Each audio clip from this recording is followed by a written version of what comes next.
Assalamualaikum warahmatullahi wabarakatuh.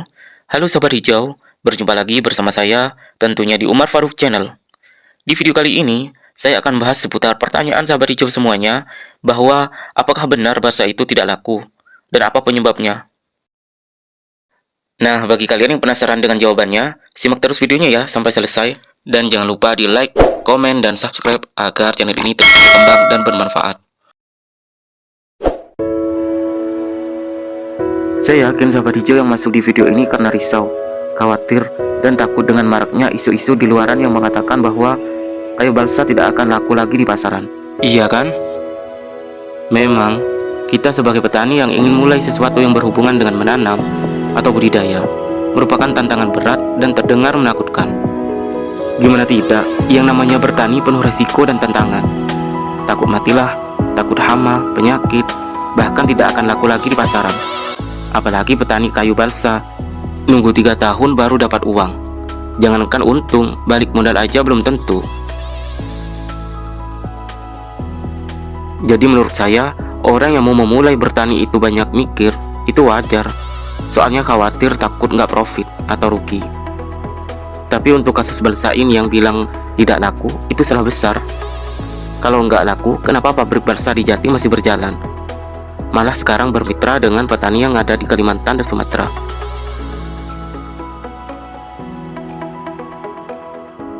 Sebenarnya itu semua trik dan permainan para pengepul dan peluncur.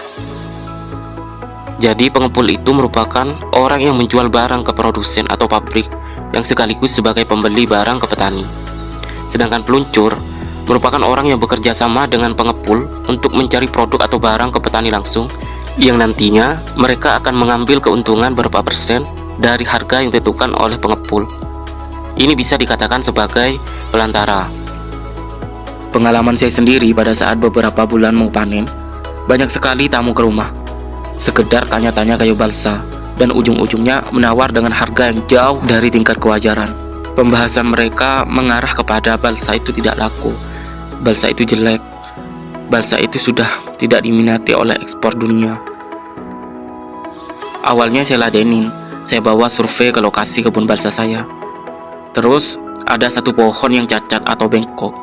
Wah, itu sudah jadi bahan cacian untuk mendapatkan harga murah. Yang bilang kayu balsa jenis merah lah, bilangnya kayu balsa jenis merah itu tidak laku di pasaran dunia, cukup di lokal saja.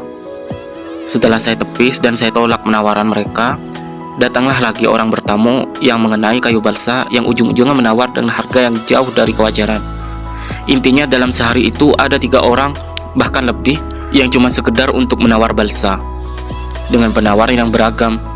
Setelah diselidiki, ternyata itu hanya peluncur yang ingin keuntungan besar dengan memanfaatkan isu-isu yang ada, yang sebenarnya isu itu berasal dari mereka para peluncur dan pengepul yang saling menjatuhkan, karena mereka sebenarnya tahu harga balsa yang sebenarnya itu berapa dan lumayan fantastis, sehingga beragam cara supaya dapat harga murah dari petani balsa.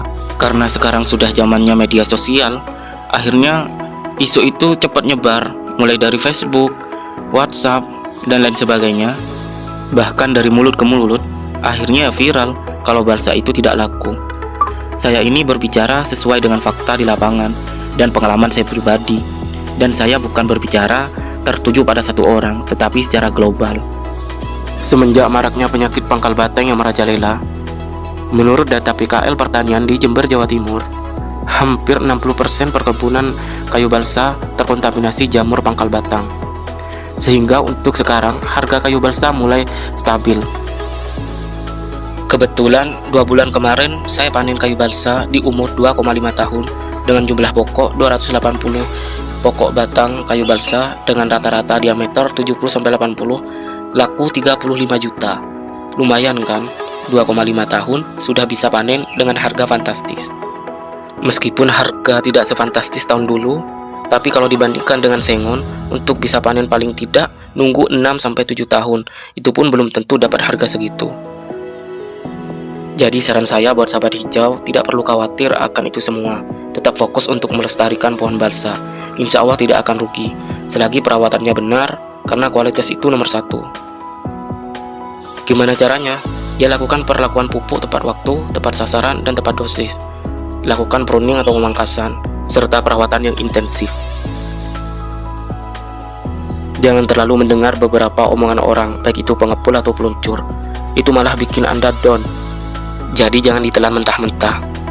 Anda harus bisa bersifat kritis dalam menerima masukan.